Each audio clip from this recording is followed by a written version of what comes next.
Birdland Tonight is your place for Orioles post-game coverage for fans by fans. All of the hosts on Birdland Tonight are Oriole fans that are either writing blogs or doing podcasts about Orioles. Head on over to birdlandtonight.com to learn more about the hosts and other shows and websites that they're a part of. And head on over to Twitter, YouTube, Facebook, and Twitch and subscribe, follow, or like, whatever the appropriate thing is, to Birdland Sports. Finally, share, retweet, and tell your friends about Birdland Tonight so that we're all joined into the conversation after every Orioles game this year. We'll see you guys in just a couple minutes. Head on over to the comment sections on Facebook and Twitch and YouTube to start interacting now. We'll see you soon.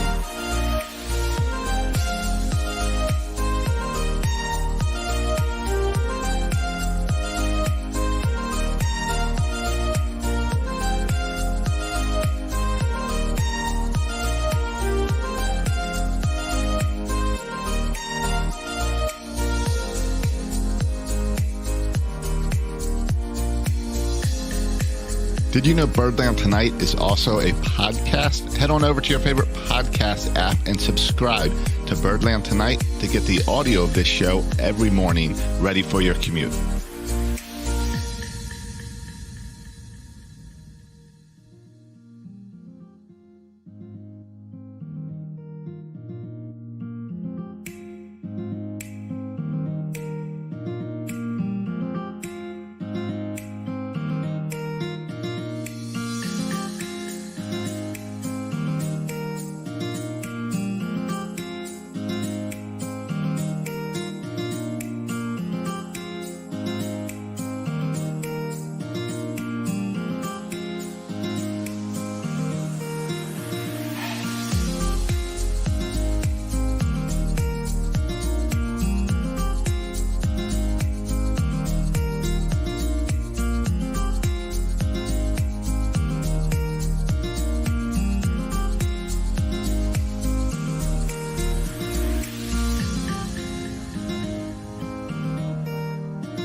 Thanks for joining us.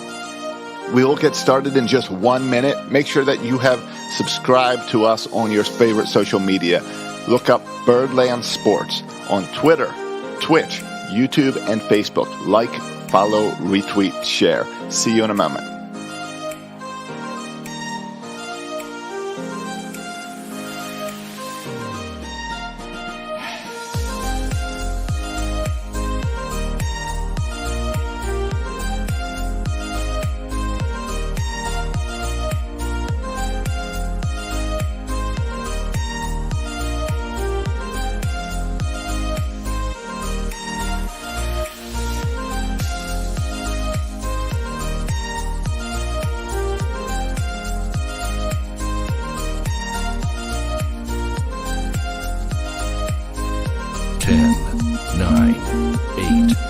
Seven, six, five, four, three, two, one.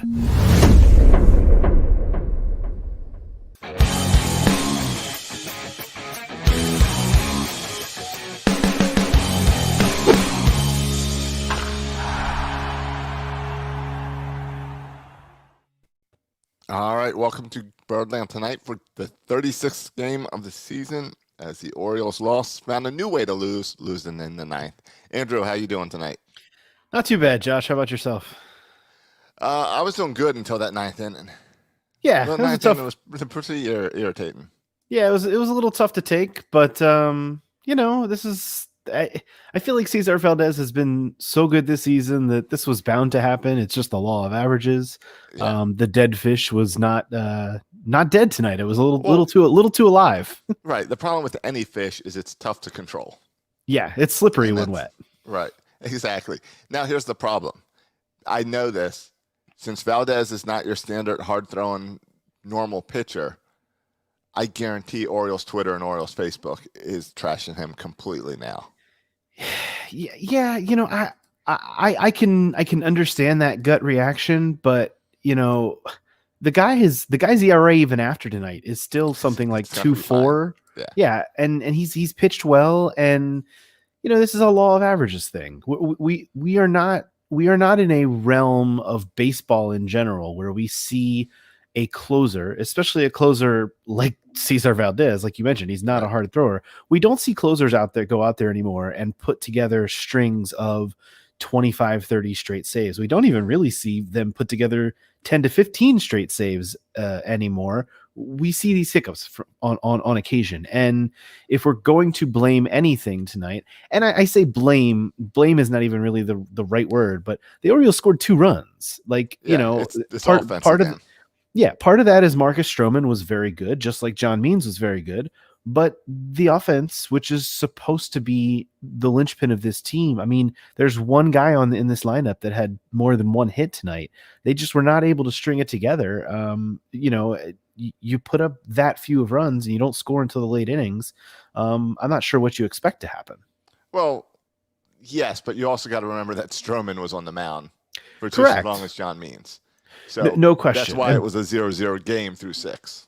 And both the starting pitchers were phenomenal. And I think now's the perfect time to reiterate that forcing pitchers to hit is the most moronic thing in the world because it forces those pitchers to come out of games early. Both of those guys could have gotten into the 8th, perhaps 9th inning with the way that they're pitching, especially Means. I mean, Stroman's pitch count was a little bit elevated. And Stroman was pulled off the mound. He wasn't pulled because of his bat. Where Means was clearly pulled because the Orioles weren't scoring any runs. We had the bases loaded with 1 out. It was the opportunity. He threw 74 pitches, and that's coming off of an extra day of rest following, of course, the no-hitter last week. Yeah. So he obviously had another inning at least in him, perhaps 2, maybe 3. Yeah. And no, I don't know. I saw Brendan Hyde. He looked pretty upset that John Means didn't throw a no-hitter tonight. Well, I think we all were upset that he didn't throw a no-hitter tonight. Yeah, this is the type of games that bad teams lose. And it's you're not scoring. You left 19 men on base. I mean, as far as opportunities, clearly. Yeah. 19 times. That's bad. Valdez, I get it. No one has Mariano Rivera. No. That guy does not exist in baseball anymore. Everyone wants to think that's your closer. Every team, you need an ace and you need a closer, and your definition of closer is Mariano. That doesn't exist anymore. And closers change so often nowadays. I mean, there's not even, you say there's not a Mariano Rivera. There's not even like a Craig Kimbrell or, someone on that next tier or even a tier below that. Yeah. It's Fernando Rodney. Nowadays it's just guys, and the Orioles are the perfect example of that. They just have a guy that they throw out there. Yeah. So there's nothing wrong with that. And that's, like you said, you made a great point. This is the type of game that bad teams lose. This is why after last week, after we saw all the positivity and the good vibes following John Means' last start, I wanted us to tap the brakes because then we saw them lose 3 straight to the Red Sox, and none of those games were really particularly well played, and none of them were really games that, they were all games that were kind of never felt like they were there for the taking either. They did win, they won last night in order to salvage that 4-game series, but when you just look at the law of averages, you're right. This is the kind of game that, not even that bad teams lose, but just that not very good teams lose. I mean, the Orioles didn't have to be super bad to lose this game. They just had to be not very good. Yeah, okay. They made some stupid mistakes in the 9th.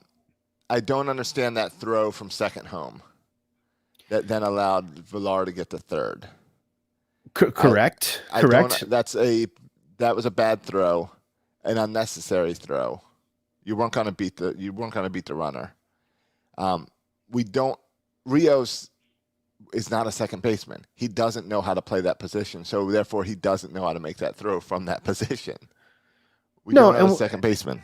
And we're also seeing on multiple occasions this season. This doesn't just speak to this game tonight, but we did see it in this game tonight. We're seeing multiple ground balls that are easy double play opportunities for a major league caliber baseball team that just aren't being converted. They're just slow. They're just, they're just slow. They're just, and those are the kinds of plays too that in the long run of a season, those outs add up. Those outs given away will add up, and they will cost you in the long run. Yeah, I had my own error tonight, and I wanted to ask you about this because I need to understand this play. In the ninth inning, all right, right after they scored and tied the game, there was a man on first and a man on third. I dropped the remote and it cut the MLB app out. And it took me a moment to get back in. And next thing I knew, that guy from first base was now on second base. How does he get to second base? That was hold on, I'm looking for it here now. Was it a pass ball? Please tell me it was scored a wild pitch. All right, so it's our catcher not doing his job again. Right, but at that point, to your point, that out doesn't. I mean, I guess it matters in the sense that you want to keep the double play in check. Because there was still only one out, right? Yes. Here's how it matters. That ground ball to end the game that went to Mancini that he had a bad throw home would have been an easy throw to second, throw to first double play. I understand your point, easy, but it would have been a better play. Those plays are tough to make. The double play, the three. What do you call it? The 3-6-3 double play. Yes. Those plays are tough to make, but sure. And we've seen these kinds of defensive lapses. That's a phrase. That happen all the time. We see them behind the plate. We see them in the infield. We even see them in the outfield with cutoff men being missed and everything. These are the basics. And we see base running mistakes still as well. Yes. There are a lot of fundamentals with this team that are still not there. Even though we tend to see some talent shine through at times, there are still a lot of fundamentals that seem to really be there in the Buck Showalter era. We seem to see really solid defense being played. We seem to see. I think base running was still kind of a little bit of a bugaboo in the Buck Showalter era, but it wasn't as bad as it is now. There's a lot of those basic things that we are not seeing, and that's frustrating. And you're right. The last time the Orioles were good, it's because they focused on that defense. If your defense isn't going to be perfect, you got to score runs. And the fact that they can only score 2 runs. They got 7 hits, but 8 strikeouts. Again, that strikeout number being higher than the hits is not good for this team. No, and when you consider that one, and I do want to talk briefly about the one hit, which was the Freddie Galvis, because he was the one guy that did have multiple hits in this game. He had 2. The Freddie Galvis bunt hit in the 8th to drive in Austin Hayes was a choice. I mean, what stones he had to make that move. And we're talking about, one of the, like I said, we're talking about one of those hits being kind of, I don't want to call it fluky because it's a legitimate base hit, but to do something like that in that spot is not something you would even typically see. And it was, it takes some moxie to be able to do something like that in that spot with 2 outs and be confident that you're going to beat it out for the infield hit to drive in the run. I thought that was a really interesting decision. It felt almost like the Orioles were forced to play National League small ball in this game, being in the National League park, and Freddie Galvis took advantage of that opportunity in the 8th. Yeah, and National League ball is fine if you're a National League team. If you play it 6 times a year when you visit these teams, it's ridiculous. You are punished as the American League team coming in. Yeah, and I think the biggest talking point from this once again speaks to that, and that's John Means. He was really, really good again. I mean, we are talking about a guy now with an ERA of 1.21. I mean, that is ridiculous. He continues to just lower his ERA every time he goes out. Just when you think it can't get any more microscopic, he trims a little bit more off of it today. But I think before the no-hitter, I believe his ERA was up around 1.8. It's now down to 1.21. I mean, that's remarkable. Right. Would you have let Means hit in that situation? It is something I thought about after he was pulled. I know Brandon Hyde likes to joke that Means thinks he's a really good hitter. Right.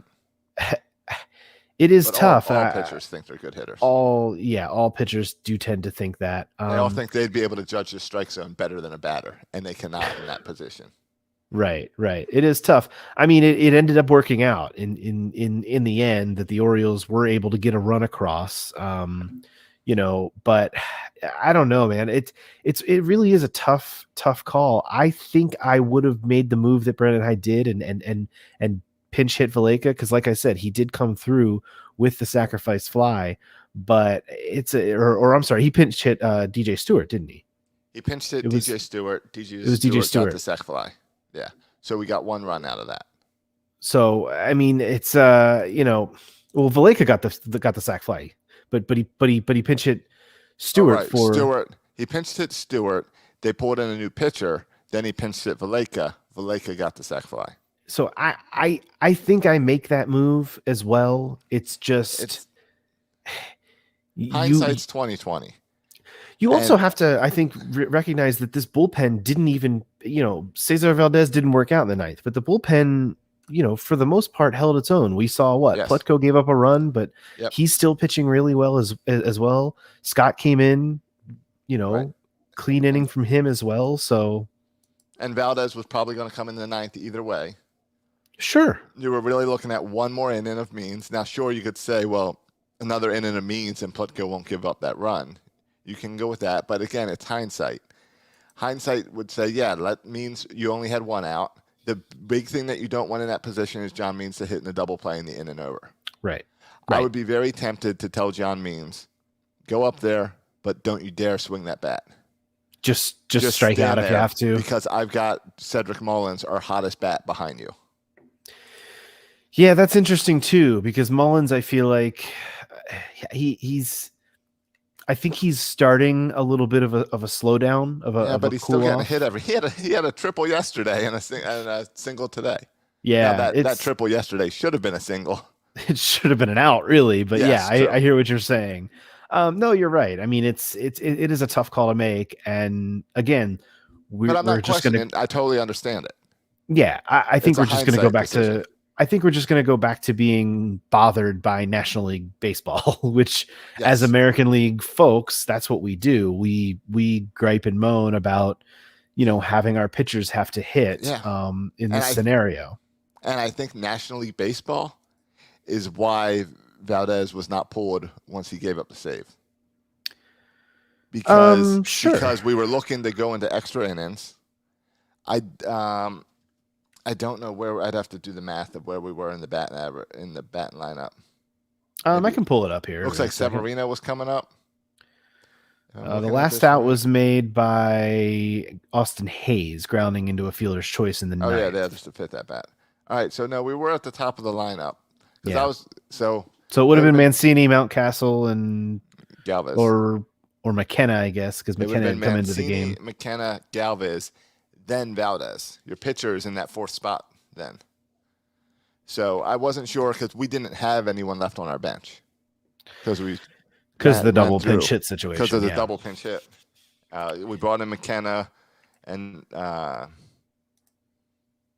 guess we pulled Franco at some point and did the double switch with Franco, which shifted Ruiz over, which is how we brought in Urias. Confusing National League scorebooks. Well, look, I mean, it is the third blown save of the season for Cesar Valdez. I do think is that where you are though? No, I didn't think you were. I think a lot of fans are going to be. I guess my question would be, Hunter Harvey's obviously not an option. What is the option at this point? Do you stick someone like Scott in that role? Do you stick someone like Plutko in that role? Guys who have gotten outs this year, but you still need guys for the 6th, 7th, 8th innings as well. Totally. I'm not worried about the pitching on this roster. Yeah. The pitching gave up 3 runs. That's it. Right. That's a win. I'm worried about the offense and the defense of this team. Like all season, I'm worried about the catcher position and the second base position, because I constantly see mistakes at those 2 positions. And I don't see the bats making up for the mistakes. Yeah, and to your point, if we look at the 4 pitchers that the Orioles threw out tonight, obviously John Means, I talked about his microscopic ERA. Plutko's ERA, even after having an earned run charge to him tonight, is 1.33. Scott's is 2.35, And and he's probably the Valdez, one, and Scott's probably the one that struggled the most out of all those guys. I Not would tonight, but say, in general. yeah, he's certainly had his ups and downs, and he's, like I said, he's still sporting an ERA of 2.35. And then Valdez, he gives up 2 runs charged to him in just a third of an inning, and his ERA inflates all the way to 2.4, which I guess is not really what you want to see out of your closer, but it's still not. He has not put he's not put a bad foot forward. He's still been pretty good, and I think the dead fish thing is it's a little silly, and we like to have fun with it, but like it works at times. It doesn't work all the time. And That's where I think the big thing. That's where when Hunter Harvey's back, that dead fish moves into the eighth inning, which might be a better spot for it, because then if it's not working, you have something to fall back on. You have your standard fastball guy to come in. I guess the only hesitancy I have with that is the Hunter Harvey being back situation, because I'm still skeptical, I guess is the best word. I'm cautiously optimistic that is really going to be a thing. Even as soon as this year, I just don't know. I know that they've put him on a little bit of a timeline and think that he can make a return, but that's something that I am not going to put expectations on. Yeah, have they given a timeline for Hunter Harvey? I thought they had tried to kind of put a loose timeline on it, but it just doesn't seem like there's a whole lot of action in that realm right now. I'm not, I haven't seen anything specific, but I know that they're trying to work him back. So we'll just have to see if that kind of thing comes to fruition. It's not something that I'm gonna be relying on at any point. Yeah. Here's a story. Hunter Harvey aiming for the minimum 60-day IL. Right. So, which would put him, I think, sometime toward the end of June, if I'm not mistaken. Maybe mid-June. It's making me pay for the article. Because he came on, he went on beginning of the season, like before the season started. So late May.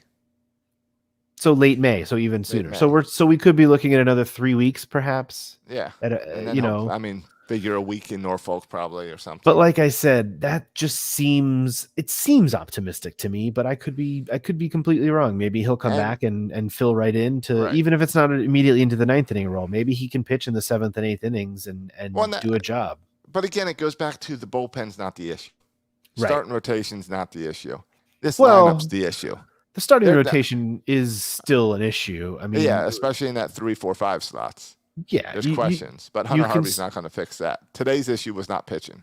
No, it was not. Today's issue for tonight's game was the bats, and again, credit can be given and is due to Stroman, because as you mentioned, he was really good, as was John Means. But you've got to be able to scratch something across for, especially when your guy is on the mound, the guy that is going to go out there and throw up zeros. And I think that's also an important thing to take out of this. I didn't obviously have expectations that John Means was going to go out and throw another no-hitter.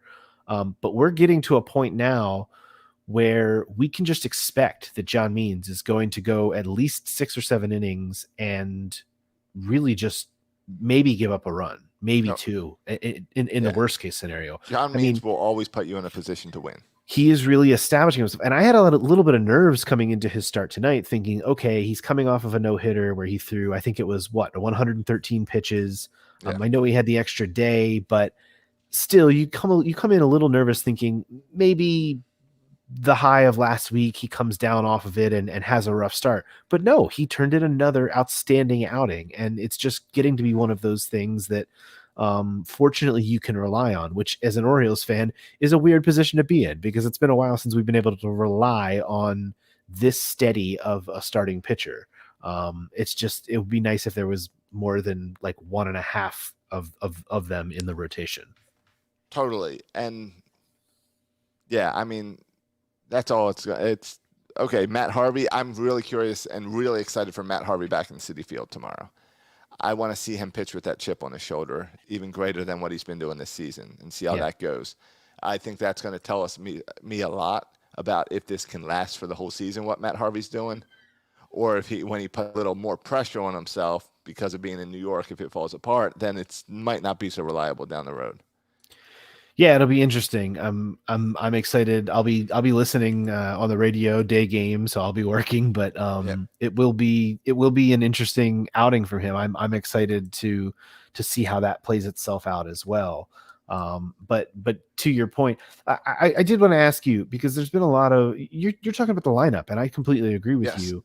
The lineup is, has been an issue, and we know that we're not going to see a change at the catcher position this early in the season, because there's only one man who would really change that position, and he's not coming up. Right. Well, I don't think. I mean, he's just Austin not. Wins, no, I was going to say Austin Wins maybe could work his way up here, but But is that changing anything? that's maybe swapping Cisco for another type of Cisco player. Right. It's all about Adley. And at that point, it's moving deck chairs on the Titanic. Right. What I do see is second base, where right now Ryan Bannon, Jahmai Jones, and Richie Martin all have a better batting average in the first week of AAA than Urias or Ruiz. So that's where I was going next. I think that there's a growing number of, and we're talking about the devoted Orioles fans who know who Jahmai Jones is. I think there's a growing number that want to see him get a call here in the next, the next week or two, because if things don't change, and not that you put all the pressure on him coming in to really change things, but you would like to see, perhaps you can get a spark from someone in this lineup on a regular basis that can do something more from that second base spot. It's even more on that for me that we don't have a second baseman. Franco over at third base is doing nothing special. No shine there, except for that bunt tonight, but still no shine. And we've got guys that I'm curious, are they major league players? And that's a guy like Ryan Bannon, Jahmai Jones, Richie Martin. Can those guys make the next step into the majors? And if I would like to see a little bit of that this year, because when you lose games with young guys, I can understand it a little better than guys who are placeholders. Well, and this is also, as you mentioned, you want to see a little bit of that this year. This is the year where you find those things out. I mean, obviously, this is the time and the place to find out what you have.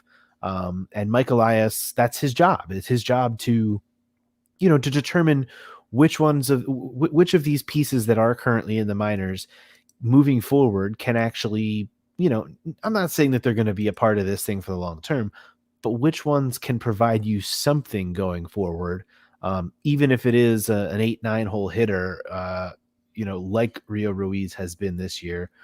But like you said, and I don't mean to pick specifically on Rio Ruiz, but he has been, as you mentioned, a glaring kind of hole in this lineup.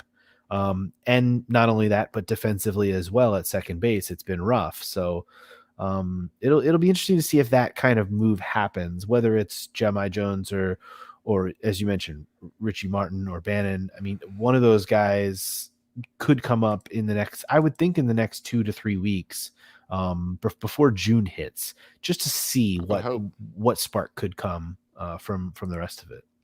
Yeah, I would hope so. I went and saw the Tide this weekend. They were playing in Jacksonville, so I went and saw Jumbo Shrimp and the Tide. I forgot that Ryan Ripken is on the Tide.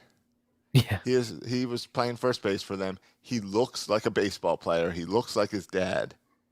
Why is he in AAA? Are we really going to see him in the majors? I don't know that we are. I think some that numbers. It's interesting. I think that AAA sometimes serves as a place for Ryan Ripken type baseball players, guys who are just minor league ball players. And that's not to say that Ryan couldn't come up at one point, but where the Orioles are right now, you mentioned he's playing first base. I don't think he's playing anywhere other than first base, is he? He's not playing any other position. It would probably take both Mancini, Mountcastle, who else? Maybe and Valleca perhaps to all get hurt in order to see Ryan Ripken. Valleca, yeah. Yeah, because Valleca can play first. I mean, if You're if right. need be, it may take multiple injuries for something like that to happen, and no one's obviously going to wish for that, um, It's unless he almost like absolutely starts tearing the cover off the right. ball and makes it so that they have to bring him up, and maybe you just you can play around with the lineup at that point, but I don't think the Orioles are looking to bring guys up to just have them as options either. I mean, they've had Right. a fairly set lineup this season. There hasn't been a lot of mixing and matching, similar to what we saw in the Buck Showalter era. Yeah, it's almost you can afford to have him at Norfolk because you have no plans to develop a first baseman. Your young first basemen are already up in Baltimore. Right. Anyone that's coming after those, you have in single A, double A. You don't need a guy to be ready next year to come to first base. Well, not only that, but first base tends to be, and we've seen this with the Orioles. I mean, they've had a logjam at first base.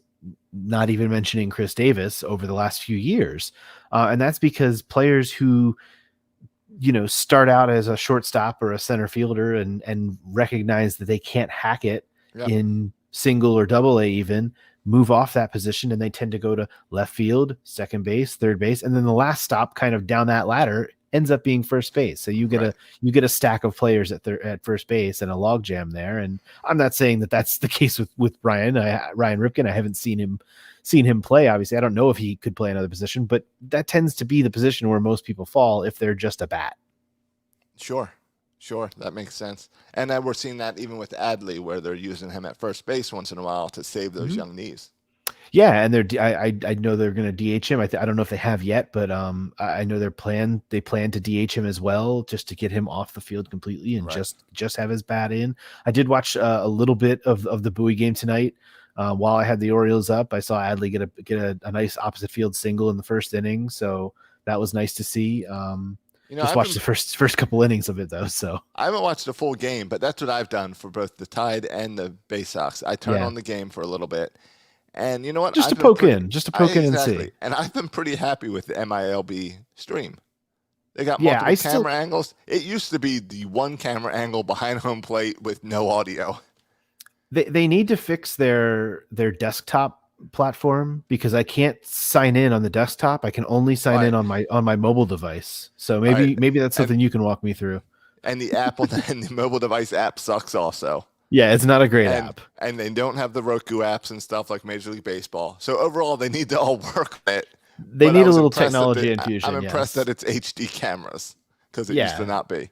It's also, there's also a little bit of a difference, because you're normally getting the radio call. There's a little bit of a difference in timing when you're getting the radio call from the actual broadcast feed. But true. Hey, if I can see a little bit of Adley Rutschman this year, even if he's not going to be playing at the major league level, I'm fine with it. I'm fine with paying my $40 and being able to poke in from time to time at that, which is cool.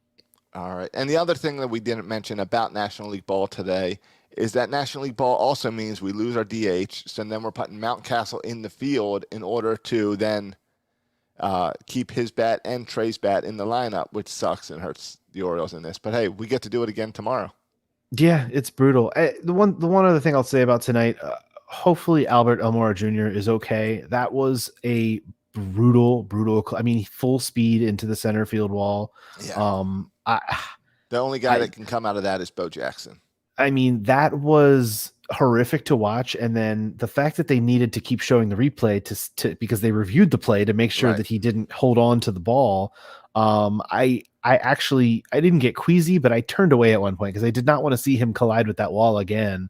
That was brutal. Hopefully he is okay and will be okay and will be healthy, because nobody wants to see that kind of thing happen. Right. No, he walked off. And that's the type of player at the same time. It's like when DJ Stewart ran into the thing last week, where you just respect that player so much because the one thing in his mind is catch the ball. And for a brief moment, it looked like he had, which would have been incredible. Well, he did. He caught the ball. There's no question he didn't catch that ball. Then the wall destroyed him. The wall got in his way. That's the warning track is supposed to be for. Unfortunately, it didn't work out. He I don't know. I mean, like you said, the ultimate amount of respect for going all out, and right into the wall. It was tough to watch. I hope he will be okay. Hopefully it's just some wind knocked out of him and some body soreness and maybe take a day off and get back Right. out there. But that was brutal to watch. And I think calling those warning tracks is a little deceiving because when you're chasing the ball, that 10 feet is not enough time to stop. Yeah, there's not a lot, and on some of them, you're moving so fast you don't even really realize. Right. There's not much warning at all. It's Right. tough. Yeah, no, I played out at the warning track in Camden Yards Yeah, once, and yeah, you can run, and yeah, that's especially if I'm looking at a ball and I think I can catch that ball. I'm not letting a warning track stop me. or a wall for that matter. Clearly, run Yeah. right through it. So yeah, hopefully he's good and back in the lineup. I'm guessing he'll just be sore and maybe Hopefully. take tomorrow off. Tomorrow's a day Hopefully- game. I'm betting he won't play tomorrow. Yeah, I'm betting the same. Hopefully nothing is damaged or broken. Hopefully Right. he will be back soon. So because that's just you hate to see that kind of thing happen for a guy giving so much effort on a ball. You hate to see that happen. Yep, no, totally. All right, well, we'll be back tomorrow as Cody's going to jump in with you after the day game. Make sure to tune into that. I'm pretty sure he does it from his office desk and just sneaks a That's great. and when close the curtain so your boss can't see. What and talk commitment. some Orioles. Yeah. So make sure to tune into Cody after the game tomorrow, and let's see what Matt Harvey can do back in New York.